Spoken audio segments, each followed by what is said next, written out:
Huh? You did the one with the feet and the inches? How did you do it? How did you find feet? You don't know. Huh? Hello? I just remember. You just removed what? I said I don't remember. Oh. Alright, class. Oh, y'all need to remember those techniques because they're going to come into play whenever you do stuff.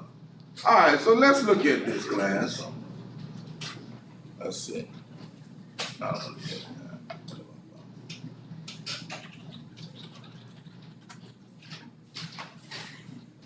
Hopefully they have my board.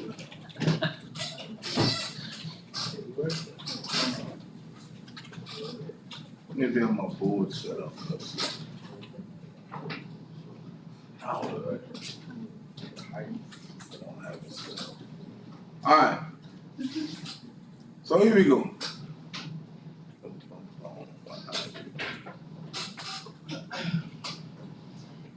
All right, the first assignment, like I say, that 20 commands, that shit was a paper, right? Hopefully you learned some commands. Oh, this does this. Oh, I could use this for this. Oh, right? That's what that was. So when we go to some commands, you say, okay, I remember this one. Oh, this is how we use, whatever. All right, now, look at the assignment, the program. Excuse me. Escape sequence.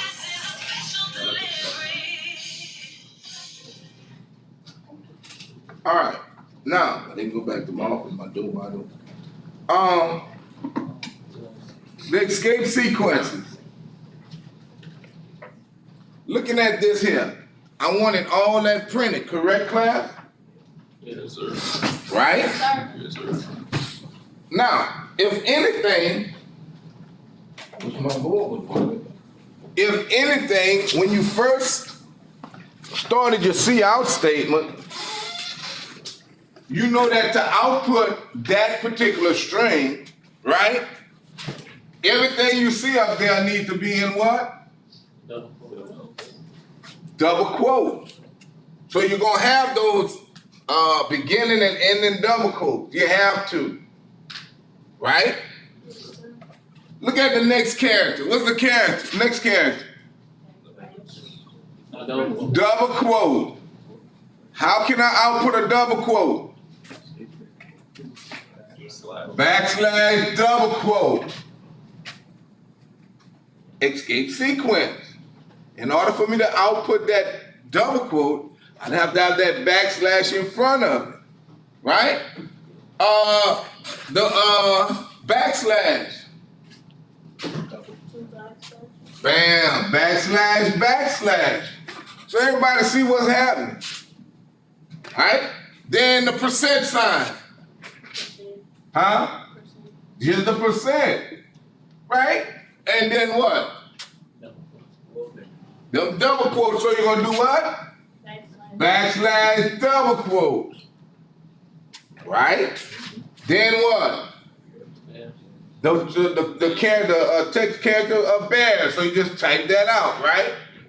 Then, now we got how many more special characters we need, escape sequences in this this output? 2 escapes. So you have 2 more backslash double quote, right? Going on. Everybody understand that?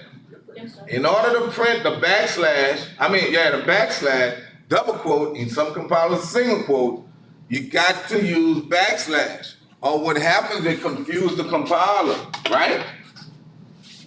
Right? It confuses the compiler. All right. And basically the same thing for the second assignment. All right? The double quotes is a part of the output. Correct, class? So you would have the double quotes for your C out, correct?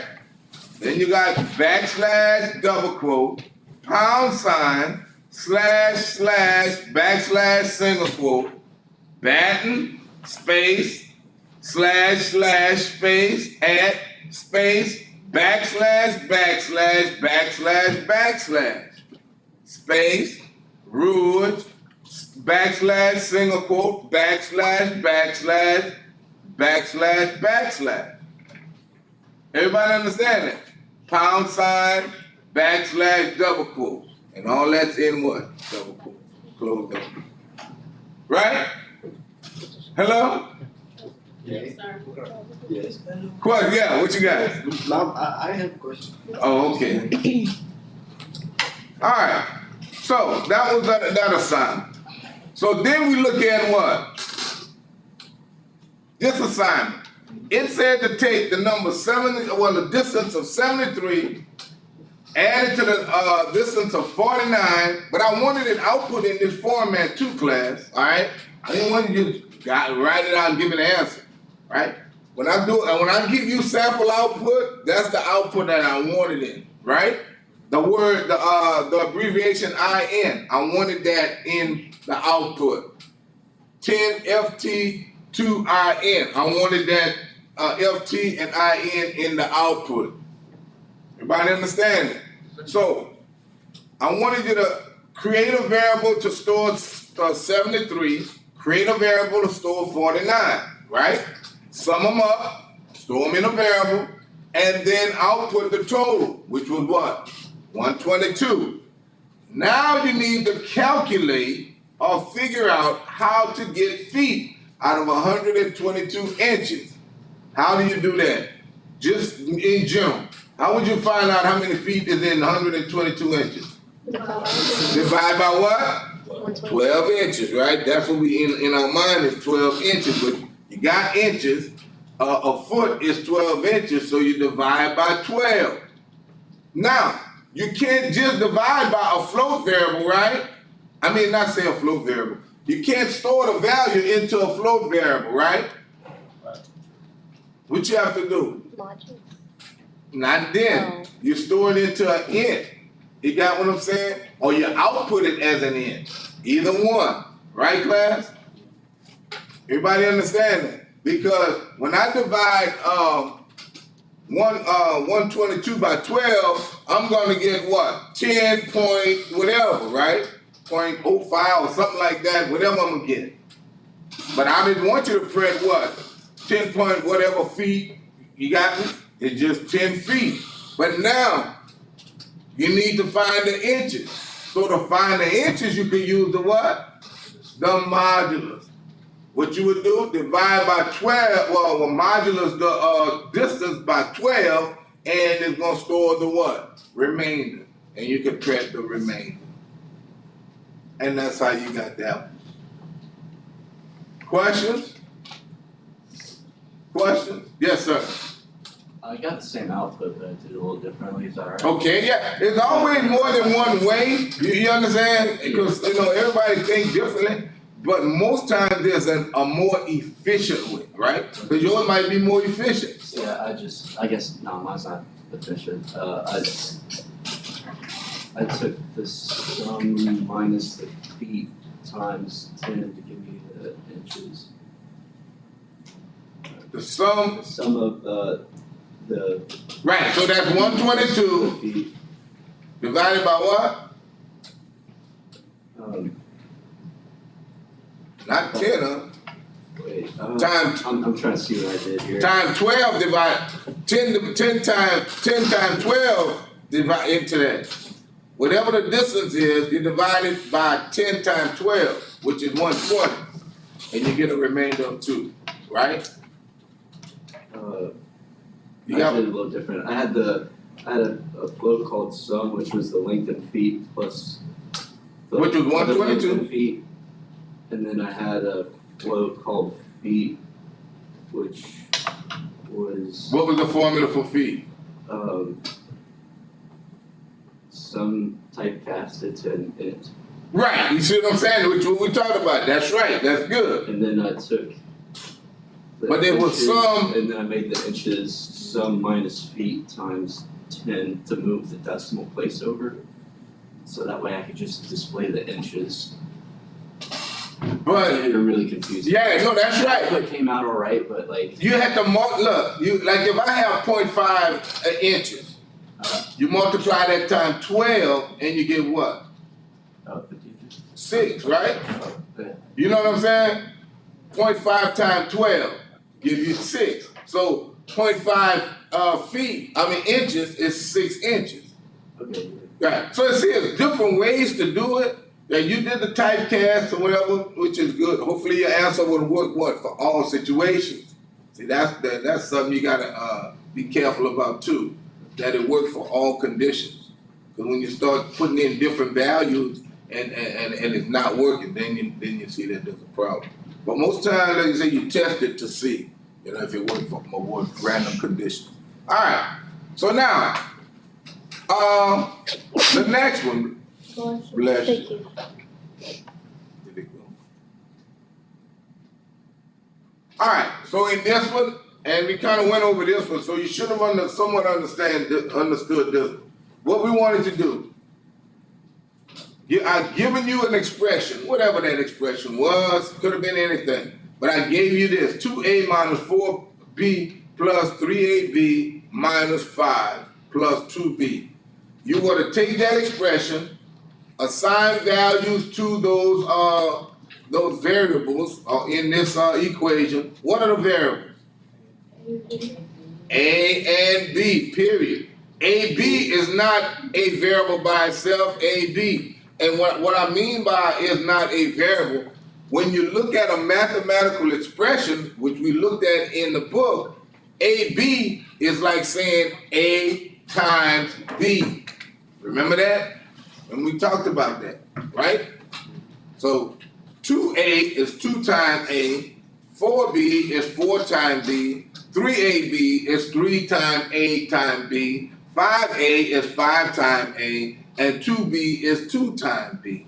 All right? So if you created your formula and you gave the values to your variables, once it executed that expression, you should have gotten an answer.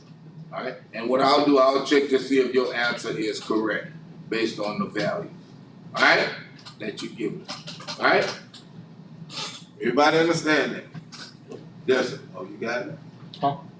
Question? Oh, no, it's great. Okay. All right. So everybody's straight, right? That was the assignment, all right? So I need to grade these assignments. So now let's get to the chapter. And like I say, this is where we talked about multiplication, division, modulus, right? And the precedence, all right? So,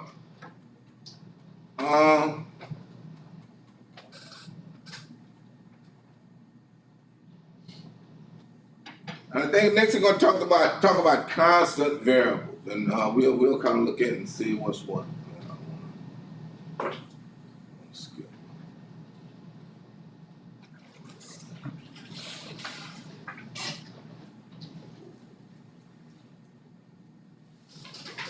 Comment. Well, class, we know how to comment, right? Remember we said what? Slash, and then you have a comment. You can start it at the beginning. If you start a comment at the beginning of the line, anything after that is a comment.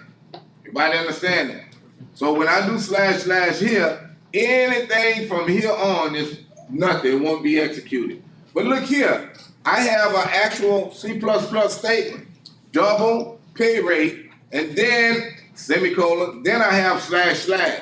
From that slash on, nothing will be executed, all right? But it will execute what?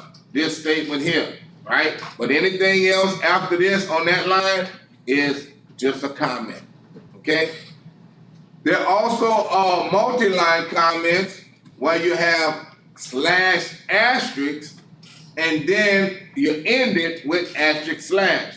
That's like a block of lines that you can comment. Because sometimes, like, you might have modules in your program, or you might have an equation that you've broken down into maybe like 6 steps. You say, well, I don't want to execute this equation. I want to comment it out. Rather than try to comment each line, you can start at the beginning, backslash asterisk, and go to the end of that and do asterisk backslash.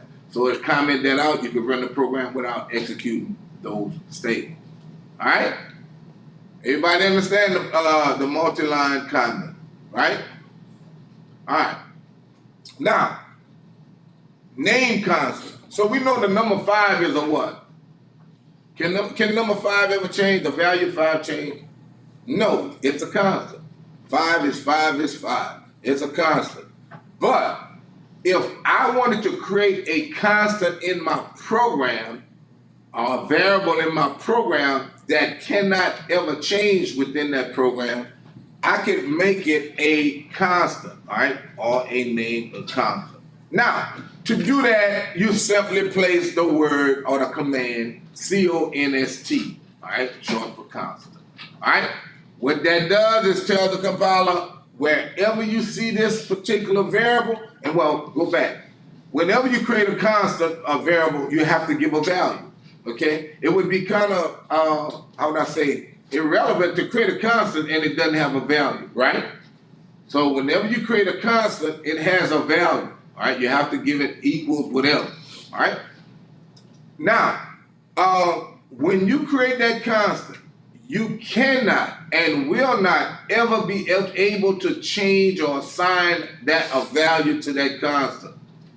Even if you're trying to assign the exact same value, you will get an error.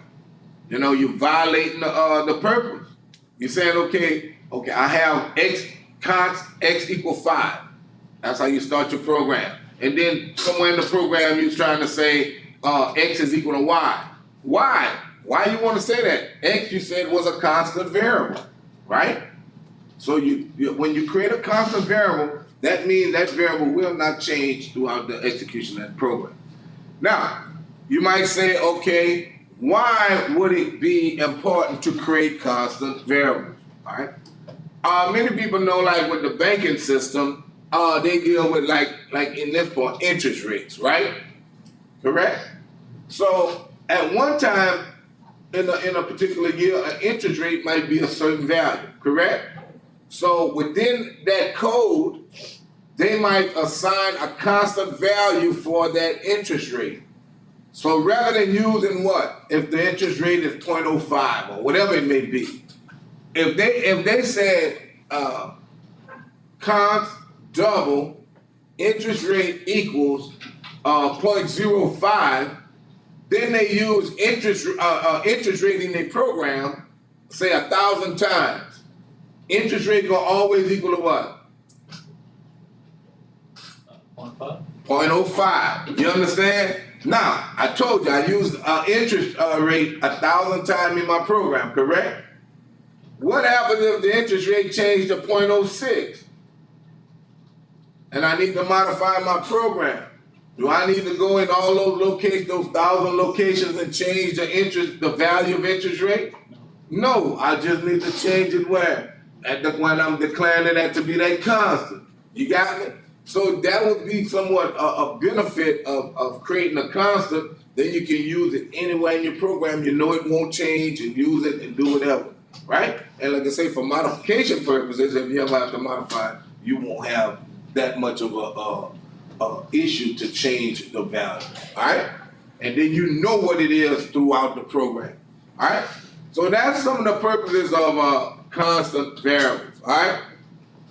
Now, okay, so here, another reason you may want to use a constant variable is some values or some, like in math, some things like pi, when we're dealing with, not in the pi you eat, but pi is equal to what? 3.14, right? So if we referencing pi to calculate something, the area or whatever, we can make it what? Constant, because we know it's a particular value. So when we running our program and doing our calculations, we know that somebody won't what? Mistakenly change what? Pi to something else, and then it throws your values way off, right? So that's another reason. You know pi is equal to 3.14, whatever. Hey, you can set that, yes sir, you can set it as constant. From a programmatic standpoint, like what advantage does it have?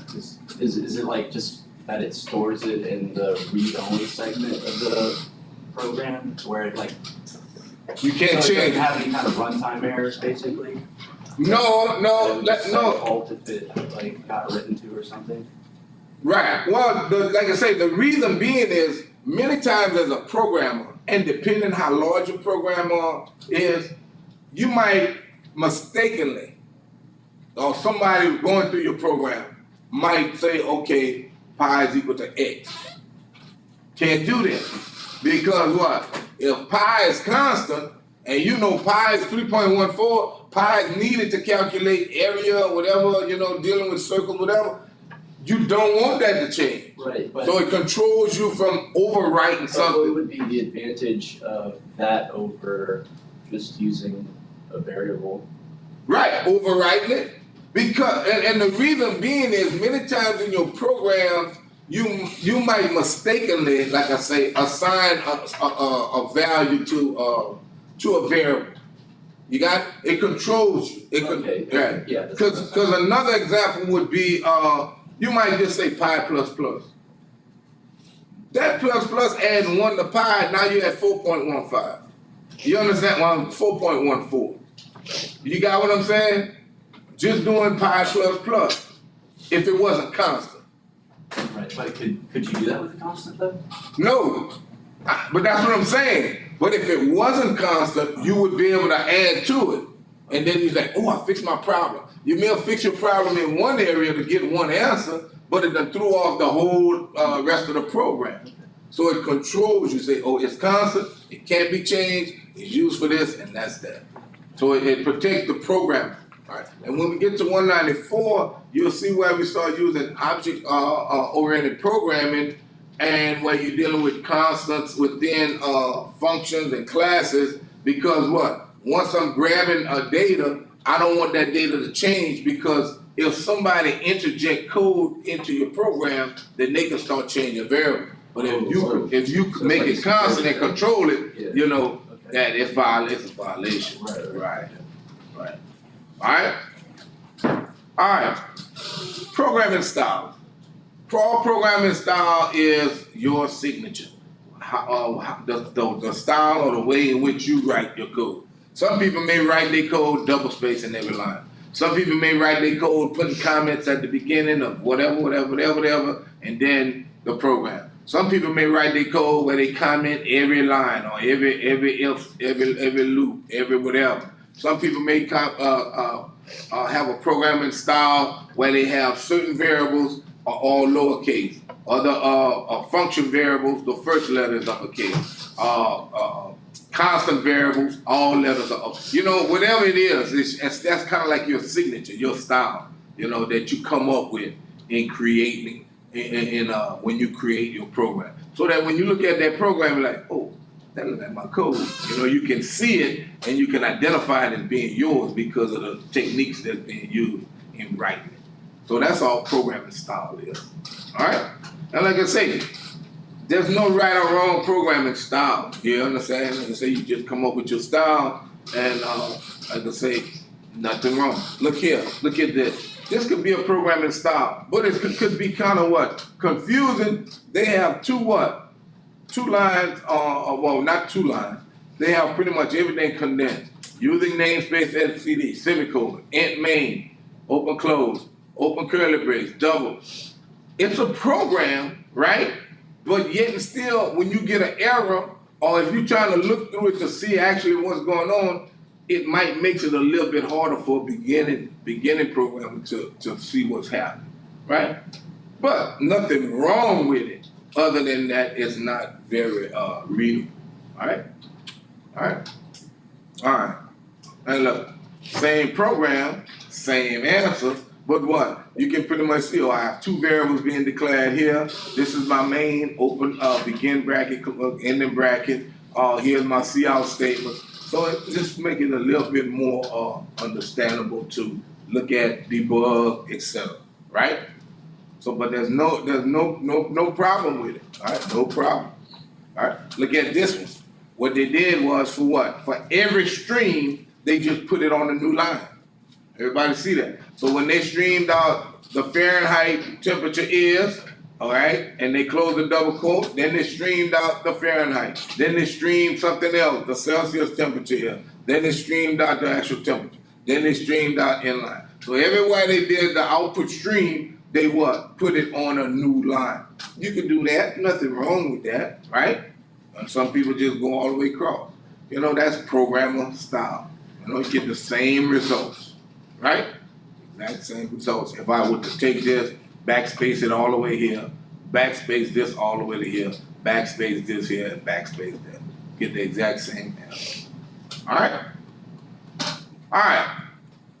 So, it looked like we come to the point where we're at what? The end of the chapter, right, class? So, our test. Where we taking our test? This week. Huh? This week. Where? Testing centers. Hello? Yes, sir. Miss. Oh, okay. All right. So you're writing. I don't know if you're listening. All right. Testing center, correct, class? All right. So let me, what I'll do right now, I'll publish well, I can't really publish it. I could publish, can I publish it? I have to cut this off because I don't want you to see the password. All right. So what I'll do, I'll publish the test right quick. So to make sure it's available. Cut this off for a second. All right.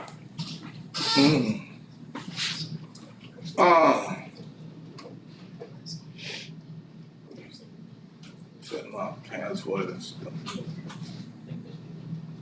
All right. Class, you'll have two opportunities. No.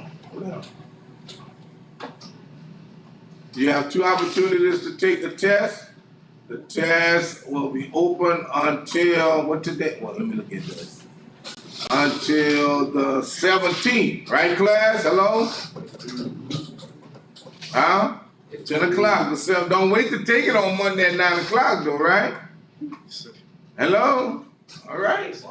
But I'm just giving you that out. I'm going to give you that opportunity just in case.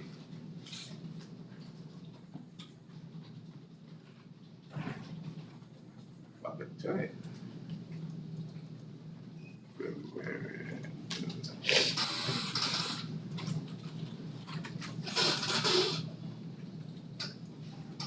I put the 11.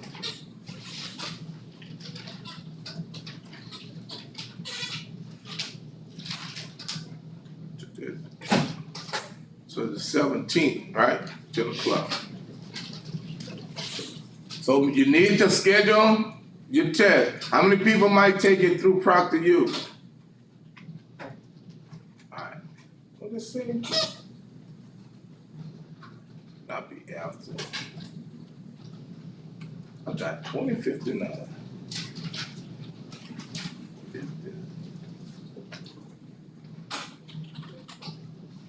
How did this go?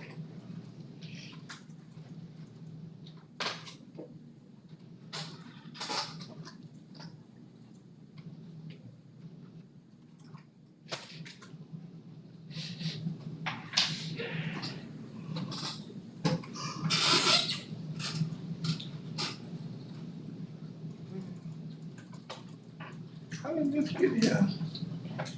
2059.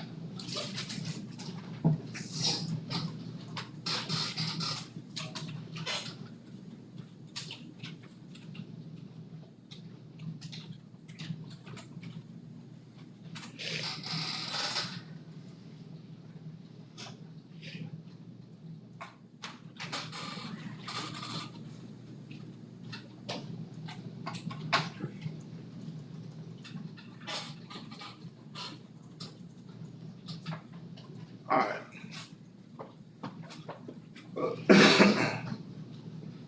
So the test has been published.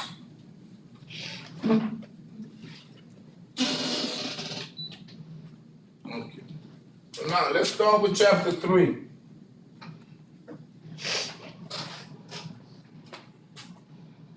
Any questions, class, about chapter 2? Questions? Need to do the end of chapter questions. They can help you to make a better grade. All right. Expressions and interactivity, all right? So we're going to be dealing with expressions, dealing with what they say, addition, subtraction, whatever. And then we're going to be dealing with please enter or enter a number, do whatever, or see in, see out. All right? So here we go. The CN object, everybody should understand what the CN object does, right? And I'll just read the first part of what it says. A CN object can be used to read data type, data type at the keyboard, all right? So when you're at the keyboard, you can what? When the program says CN something, it allows you to what? Type something in from the keyboard, correct? And you should be prompted what? Before that with a question or either a statement as to what it is you should be inputting, right? Because just to have a prompt, the user can be lost, all right?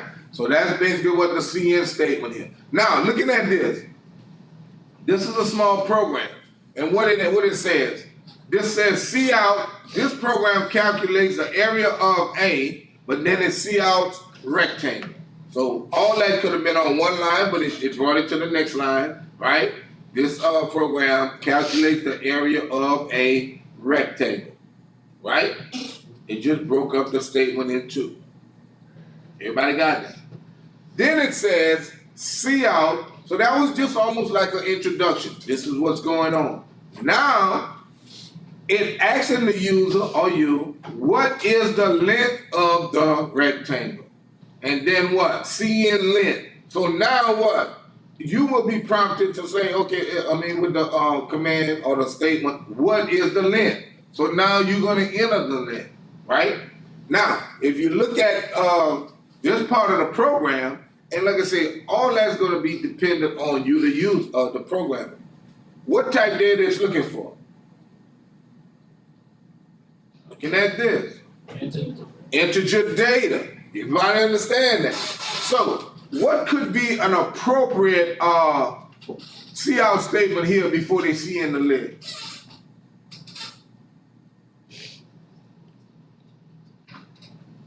Huh? If you was writing a program for your little brother, cousin, or somebody to input a value, and you wanted to make sure they input the right type of value, what would be the appropriate see out statement to input a length, given that you set it as n? Huh? But you're missing something. Okay, I'll give you an example. Enter it only. Bam. But you understand how you're being more what? Specific, more precise. So that way what? When the user reads, please enter the length of the rectangle in whole numbers, right? Inches or feet. Right, but in whole numbers, So now they know, and like you say, you could say the feet, because when you calculate it, you might be calculating square feet, square inches, right? So that's another one. So you're being what? Specific, correct? Because if say somebody come up to the computer and type in 10.5, then what? If I have length as n, what is it going to take? It's going to take the 10 and drop the 0.5. But what's going to happen with the compiler is, and it's going to say, okay, I'll put the 10 here, then I'll try to take the 0.5 and put in the other input, not allowing you to input nothing for the width, right? Because it's trying to take that next input. You see? So, but if you be specific, you can input it. And that's why most times people input, like users, programmers, they'll input everything as character, test it to see if it's within that range of ASCII character value. Because what? Numbers are a certain value, right? So you read it in as character, then you check to see if it's between whatever and whatever. Even if they read in whatever point, whatever, you can say, okay, it's invalid. You got what I'm saying? Or even if you say it's greater than 10. If it's 10.5, well, no. Even if it's 11, no, because you can't do it that. but they'll read in character data and then check to see the positions if it got a special character in it or whatever. Because you can read in character, if it got a point in it, then you can say, it's invalid. Stuff like that. Input validation. Right, and that's further down in our chapter. Because what? Your program is as good as the what? Data that's given, right? All right. So let's see what happens. So you input the length, then it asks what is the width of the rectangle. Then you input the width. And then once given that, now you're calculating the area. Area for a rectangle or a square is what? Area is equal to length times width, right? And then they output the area. All right? So let's look at online GDP. Let's go to online GDP. Let's see. All right, we go to online GDP. All right, let's choose the language. Everybody can see the board, right? Okay. All right, so we take this out and do.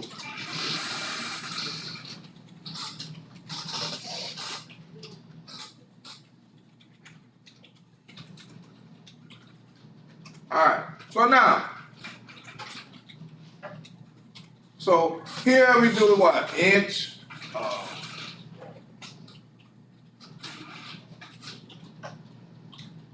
and what area, right? I could put them all on one line, right, class? If they're all of the same data type, right? Then I could do what? See how, I'm not gonna do this program well, I'm gonna just do,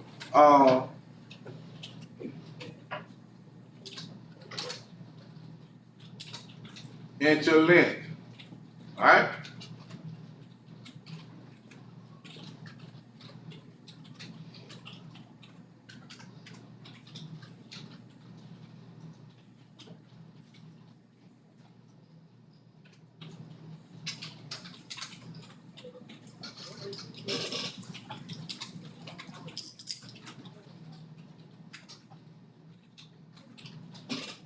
All right, so in a width. Then what? Area is equal to what? Length. All right, and then we could do the C out.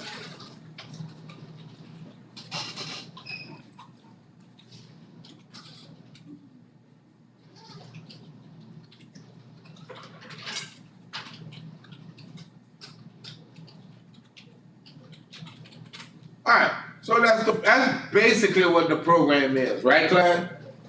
Right? Alright, so let's run it. Hopefully I've gotten all my errors out. Hopefully you saw it, look through it to make sure I didn't make any error. So, it's going to prompt us enter a length. Alright, give me a length. Huh? 20. 20? Give me a width. 12. Okay, I'll say 12. Alright, hit enter. Alright, area is equal to 240. Right? It ran, right? So, when I run it this time, give me a length. Now, like I said, we don't know integer or whatever, so give me something floating point. 12.5. All right, 12.5. About to type. See what happened? It took, the first part is what? 12. 12.5 is what's in the keyboard buffer, okay? Everybody understand that? So it says what? Cn length. Length is energy. It's going to take the first part, okay, as energy. But then I have something left in the buffer. What I have left in the buffer is what? Huh?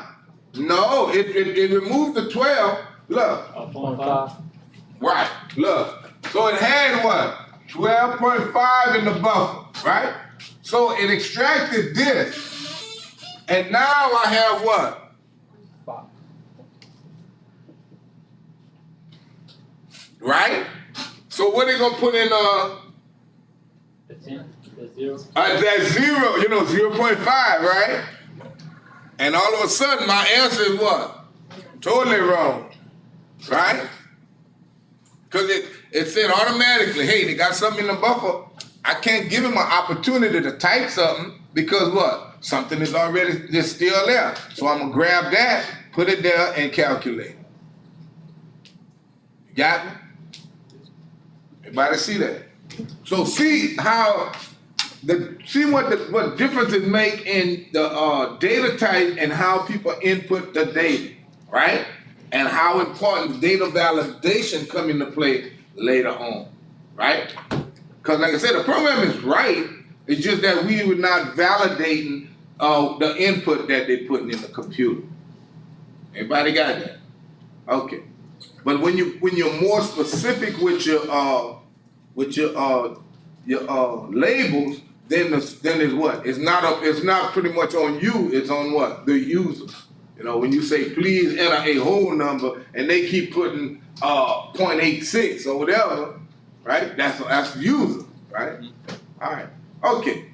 So now, all right. So that's pretty much that. And we did this program, and we come out with an answer. We did it a little different, but no problem. Then it's just showing you the output, the C out, and the C in, which we did. C out, C in. All right. So same. Now, entering multiple values. Now, I could have written a program to input the length and width at the same time. To do that, I would have to, first of all, I'd have to tell my, with my prompt, please enter, I'll put a length, I can say length and width, a length and a width. All right. Now, then here, I would say CN length, stream width. Now I'm inputting what? Two things that on one line, right? In a sense, one command line, right? Now what I'm gonna do is I'm gonna comment this out. If I wanted to comment this out in a block, these two statements here, how would I do it? Slash what? Oh, asterisk. Asterisk, then down here what? Asterisk. Asterisk slash. And see, so that means these lines will not be executed, right? So now, I modify my program, I'm still inputting my what? Width, right? I combine my cout statement to say enter a length and a width, right? So now when I run it, it's gonna run exactly the same way. If I put in like 10.5 for the first one, it's gonna do the exact same thing as it did previously, all right? So let's run it. When I run it, all right, well, let's put whole numbers this time. So, I don't like that. Let's see something. Put a space here. I just don't like it. Put a space here. All right. Right. All right. So let's run it. So, give me the two whole numbers. C. 6 and what? Now, the thing is though, when I'm putting in two different inputs, I have to separate them by a space. Because what? If I put 6 and 2 together, that's the number what? 62. You got what I'm saying? So the compiler looking to see that there's a space in between each one of the inputs. Okay? Everybody understand it? So now when I put 6 and 2, what my answer should be? 12. Area equal 12. But if I run this again, and if I put 6.2 and 5, what the answer gonna be? Zero. All right, what it gonna be? All right, 0. Everybody understand why it's 0? It's gonna take the first part of that buffer, which is the 6. And then it's gonna store that in the length. But then you're gonna have 0.2, and it's gonna store the 0 in the width, and it's gonna have 0. All right. See here? Everybody, and so the 5 is never even used. Right? Everybody got that? All right. So now let me show you this. I think this should work. Let's see. I'll just say extra. All right.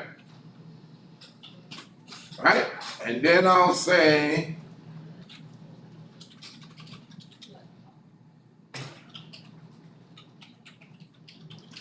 right. So now, No, the 0 gonna go. Right, the extra gonna be the 0.5. So I think the 0.5, not the 0.2, not the 0.5. The 0.00, watch. Let's see, run it. But watch what happens. I'm gonna put 6.2 and 5. Alright. This part gonna go in the length. This 0.0 gonna go in the width. And I think the 2 no, the 2 can't go. The 2 gonna have to go. Well, it's still 5. I think, let's run it. I think it's one of them. But still 0. It's still trying to put that 0.2 in an energy. It should have went to the next. So it give it still 0. See, I thought the extra would be this particular value here. It would take this for the first value, this for the second one, and this for the third one. But for whatever reason, it's trying to take this, which is what? 0. Right. Okay. All right. But there's an example in the book that we show you where you could take each individual in different data types and get a value. All right. So let's see here. And like I said, we went through this, how the input said get a value. But let's look here. Whole number, this program reading in a whole number, a fraction, which is what we were just talking about, and a letter. Now, a whole number was inputted for all on one line. Whole number, which was 4, right? Fraction, 5.7. And then B was the letter, and this was the output. So what they're saying is, if I did something like this, int, float, and int float,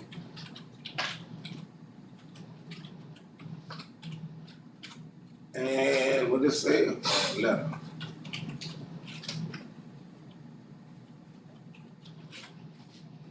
I'll just say L, W, and E. All right. So when I read in this information, I'm gonna have to read in L, W, and E. Right. So I'm reading in this value. So it say enter.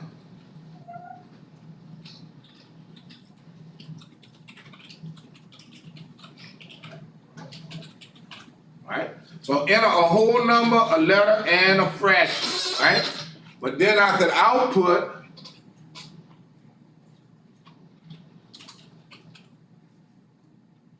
whole number, I'm about to tell you.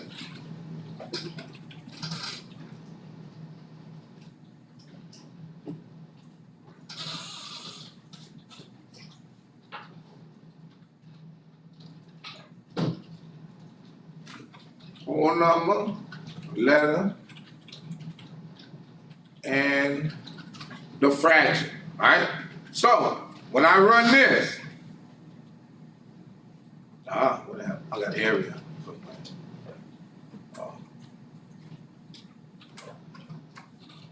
Because I'm not calculating anything. All right. Let's say enter a whole number, give me a whole number. Give me a fraction. What? Whatever, fine. Huh? 1.3. Give me a character. C. Huh? Now character could pretty much be what? Anything, dollar sign, a number, whatever, however. But we'll put the C because we know that it's okay. So now we hit enter. Look, 2, 1.3, and C. Right? It took the first part. L, it put in what? The number 2, integer, right? We typed in 1.3 and stored that into the fractional part, which was W. And then it put the letter C into the character part, which was E. Everybody understand that? Read multiple things on a line, right? But your data type, what? Had to match. Gotta remember that. And the one importance of that is when you're dealing with data files, A lot of times you may not be dealing with people inputting data into your program to be processed. You might be reading from a data file. Now, that data file could have like name, address, or it could be like age, bank balance, whatever. And you have to know the data types of those different fields, or what happened. Your information will be all jumbled up because this is supposed to be int, but it's a float. I done took that part. Now everything from that point on in my program is all screwed up because I done messed up the process of inputting the data in the proper form. All right. So if we go back to the program, go back to here. Basically, got the same, pretty much same thing. But what happens? It says, okay, when we enter this, we get this information. So look what happens. It says, as you can see in the example output, the values are stored in their respective variables, okay? But what if the user had responded in the following way? All right, when they inputted 5.7, 4, and the letter B, okay? What happens is when the user types a value at the keyboard, those values are first stored in an area of memory known as a keyboard buffer that we're telling you about. All right. So when the user enters the values 5.7, 4, and B, they are stored in the keyboard buffer shown below. So look what happened. It says read in what? An int. So it's going to take what? Take that 5, right? But now the second one says what? A fractional part, which is double. So this time it's going to take the what? 0.7. Bam! You understand what I'm saying? So this time it's going to take 0.7 because it is what? A decimal. Because it took 5 and just said, hey, the rest of the stuff y'all stay. Because that's the only thing I could take. But now it's reading a fraction and it's going to take the 0.7. You got what I'm saying? And now, all of a sudden now, what's the letter it's going to take? 4. The 4. You got what I'm saying? So what happens is, I thought it was short. We'll do it, okay? So let's go back to our program and we'll run it again. And we'll say, okay, 5.7, right? And what it was, 4? No. Yes. Yeah, 4, and they had B. So what's going to happen? What's going to output, class? 5 and then 0.7, 4. Right, correct. So look, but you understand what's happening. I need you all to understand that. If your data is not inputted properly, then it's all screwed up. Because if you was reading in a loop from a file, whole number, fraction, character. Whole number, fraction, character. When we look at this, whole number, fraction, character. What would be the next read for whole number? B. You understand what I'm saying? Which throws your whole input off. You got what I'm saying? They're going to throw your whole input off because you got an extra read, which pushes everything back one. And now your data is being thrown in the positions that in the variables that they're not supposed to be. And when you start doing calculations or summations, you got the wrong result. All right? Everybody understand this? All right. Now, okay? So like I say, those are our data types. Mathematical expressions, we should already kind of understand this, but let's look at it. So, all right, look what they did. Always what? Solve on the right and assign to the what? Left. Always, class, always. Now, you can do this though. You can do something like this. I could say, if I had this L, is equal to, I'll do something like, I'll do L. L is equal to A, is equal to B, is equal to C, is equal to D, is equal to E, is equal to 4. What that says? We'll assign the 4 to all these. Bam, you understand? I can do this because what? Starting from the left, 4 is assigned to what? A, First, look at the process. It first assigned to what? E. Then E, which is 4, is assigned to D. With D is 4, which is assigned to C. And on and on and on. But you start from the left, the right, going to the left. Everybody understand that? Alright? Now, like I said, you can do that. But like for our purposes, normally when we have an expression, we have something like this E, E is equal to, and whatever, A times 2 plus C divided by 3 times 8. You understand? So we're gonna what? Solve on this side and assign to the left. Everybody understand that? We always do that. Always. Now, so in this program, what we're gonna do first? Well, looking at this little example, what we're gonna do first? 8 times. 8 times 2. All right. Then what we gonna do? What? It's plus C. C divided by 3. Yeah. And then what? Whatever this result times A, and then we add this side to this side. You got me? Look, you always multiply and divide in modulus before you add and subtract. You got me? So and then what happens is you follow the order from left to right if it's on the same precedent. Okay? Alright, so let's go back to the program. Alright, here. This just saying sum is equal to 21 plus 3. We know we're taking 21 and 3 to give us what? 24. And it's storing what in the sum? 24, right? That's what's happening. Number equals 3. That's an assignment statement also. It's taking the number 3 and it's storing it into number, right? All right, see here, same thing. Assignment statement. X is equal, result is equal to X. Taking whatever X is, storing it in the result. Here, results equal 4.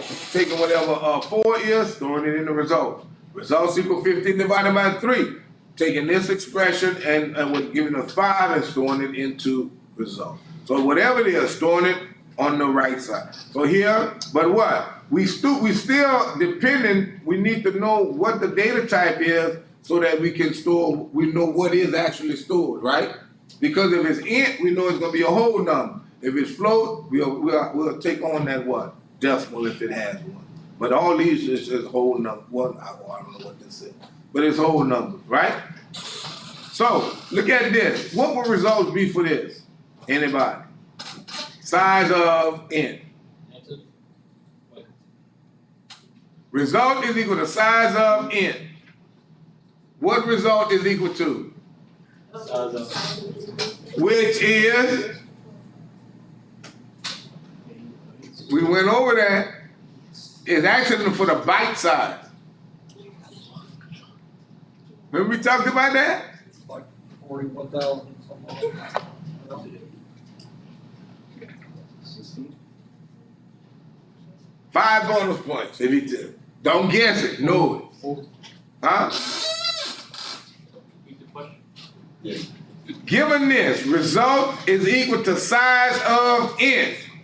What is the result? What is result equal to? So size of X times n. No. The size of Don't look at, I'm just looking at that one statement. All right, scratch it. No more bonus. Remember we went over. What's that? Yes, it's 4.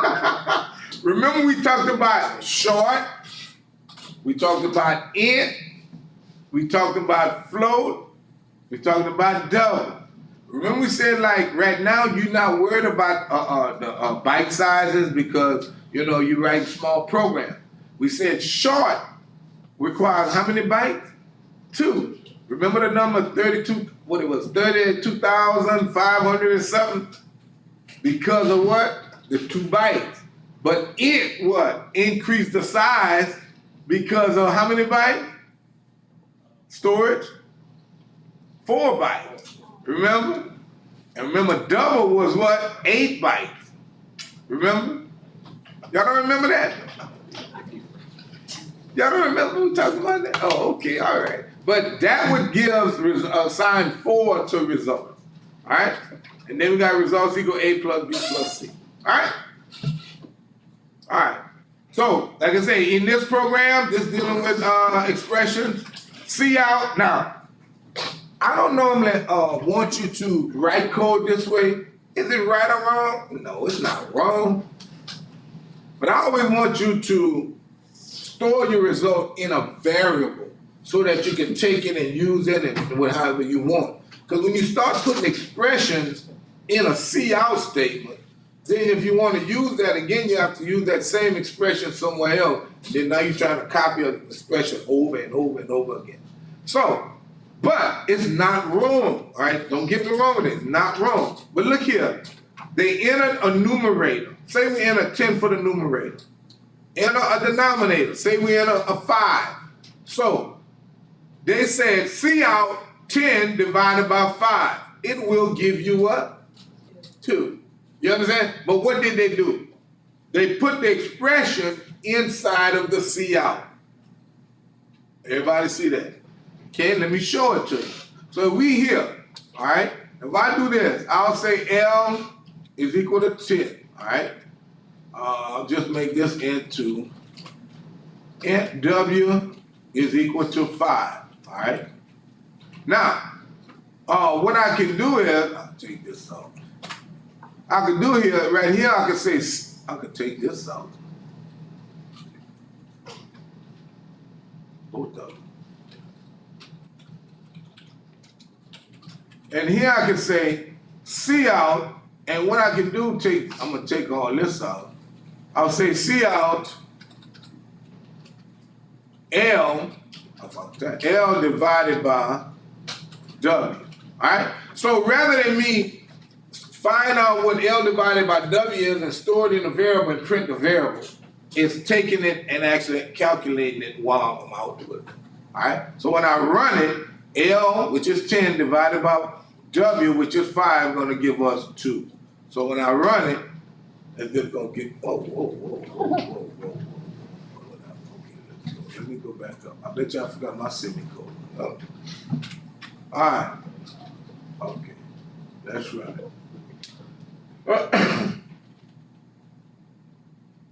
And it just should give me the answer. Oh no, I bet you that. Oh, there we go. Look, the answer is to the right. It's 2. You understand? So you can see out the value or see out an expression. All right? So it's like say for instance, you don't want to write a program. All right? Give you an example. Say you just got your paycheck, right? And you say, well, man, see out, and I said, I work 35 hours, and I make, say, $8.25, all right? And I need to do that. I'm gonna just do this to make whack. It won't be on the side. I'm gonna just put this in here, all right? But, all right, so I'm gonna see out 35 plus whatever. So you don't have to actually know really know much about code. You understand? So you can say, okay, that time that gives me that. Kind of use it like a calculator. All right? You can do that. All right, in C++. I'm printing out 35 times 8.25 to give me a value. All right? But that's what they're doing. They're using an expression inside of the cout statement rather than assign a value for hours, assign a value for pay rate and a total, and then print it out. Right? But you're the programmer, you want to start learning how to use variables so that you can manipulate things later on, have larger lines of code and do things. All right? All right, but you can do it. Like I say, nothing wrong with it. You know, you can do it that way. Remember we talked about the order of precedence with plus, minus, divide, whatever. All right? So we know that what? Multiplication and division has a higher precedence than what? Addition and subtraction. All right? Got to keep that in mind. All right? So look, if we're doing 12 plus 6 divided by 3 with no grouping, you do the 6 divided by 3 first, then you add the 12. Right? Have to. Alright? But look, multiplication, division, and modulus all have the same precedence. Right? So if I had this, let me see. Yeah, I'll go here. If I had this, something like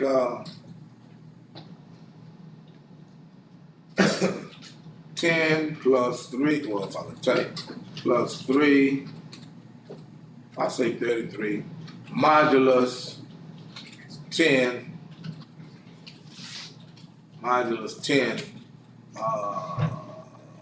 times 2 minus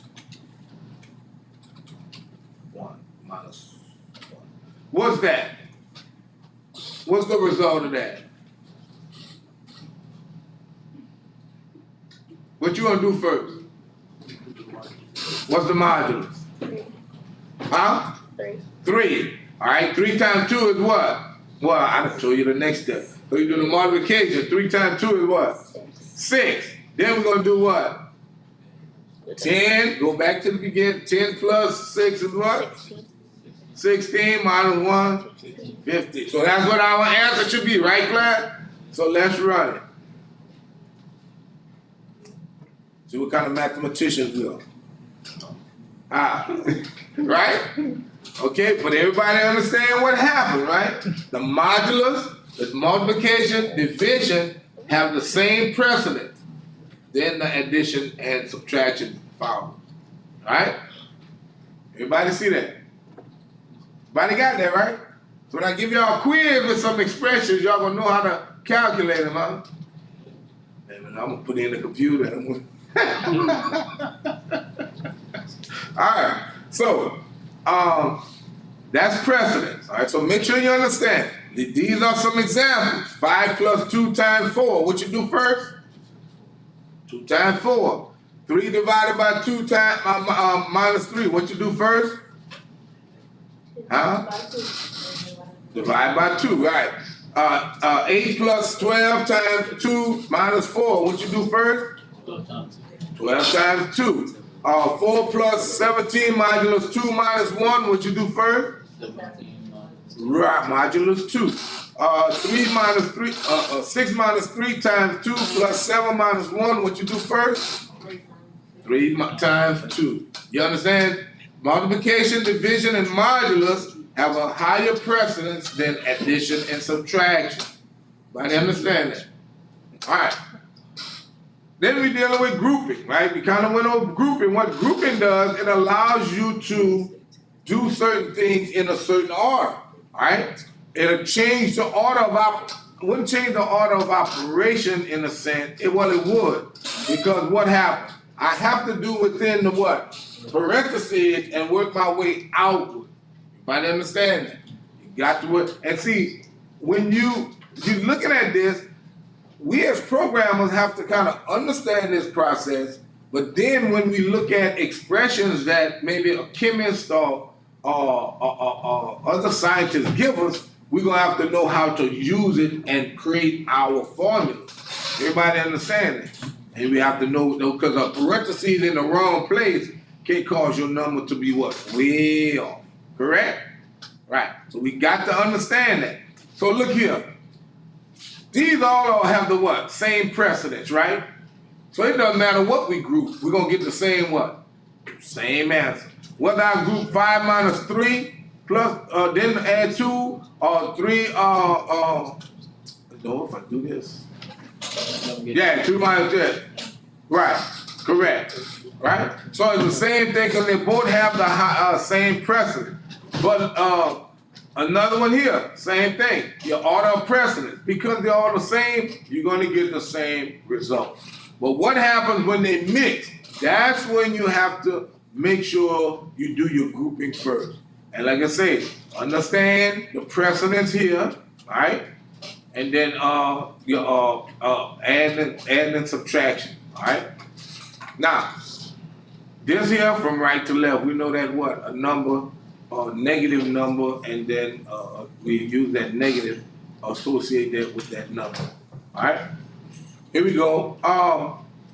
if we grouping something, this plus this divided by 4, we will have to what? Add first and then divide by 4. So here we go with some examples. All right, 5 plus 2 times 4, what we do first? What's in the parentheses, correct? And work our way outward. All right, even though what? Multiplication have a higher precedence than addition. We have this to work with. Same thing here. We have to subtract first before we divide because what? It's grouped. All right? Have to do this first before we what? Multiply because it's grouped. We have to do this first, and then do the modulus because what? This is grouped. We have to group, do what's in this group, then multiply and then divide. All right? Everybody got that? All right? And then we talked about this, remember? And that's what with our assignment, the one you had turned in. 6b is really 6 times b. We kind of went over that already, right? 3 in parentheses and 12 in parentheses. That expression would be 3 times 12, but we can't write it like this in a computer. 4xy. We can't write that like that in a computer. 4 times x times y. Right? Has to be done that way. Alright? Question? Alright. Looking at this. They took this expression and then they wrote it out as it would be in a computer program.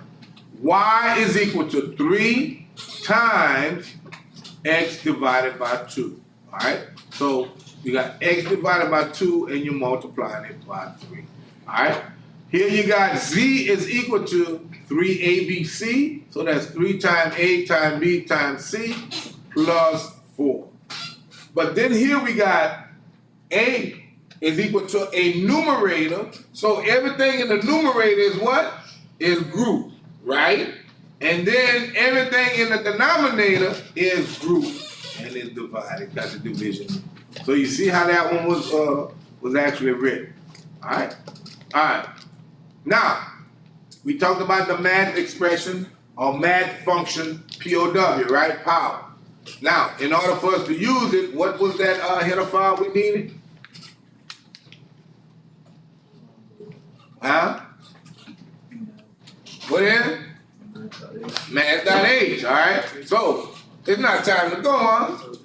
Huh? We just getting started, man. We just on the road. Huh? All right, well, let's look at this right quick. All right, if I do this, power include math.h, right? Now, what I can do here, I could say int x, I think I could say can I do int x? Okay, equal to y equals 5. All right. Now, I might have to do 2 points. I might have to do float. All right. Then I could do POW or x total is equal to POW x comma y. See how?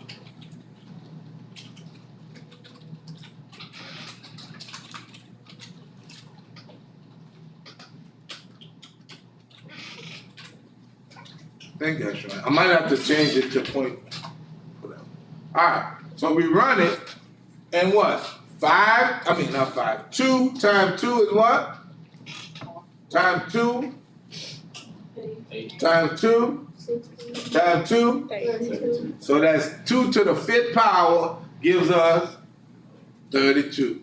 All right. So that's here the power of x raised to the y power. So that's 2 raised to the 5th power. So that's how that function works, right? All right, so class, we'll continue on at this point at next class period, all right? So, like I say, take your test. Like I say, review, try to review first before you take your test. I'll grading your assignments and whatnot, all right? And I might post your quiz on those order of precedence, all right?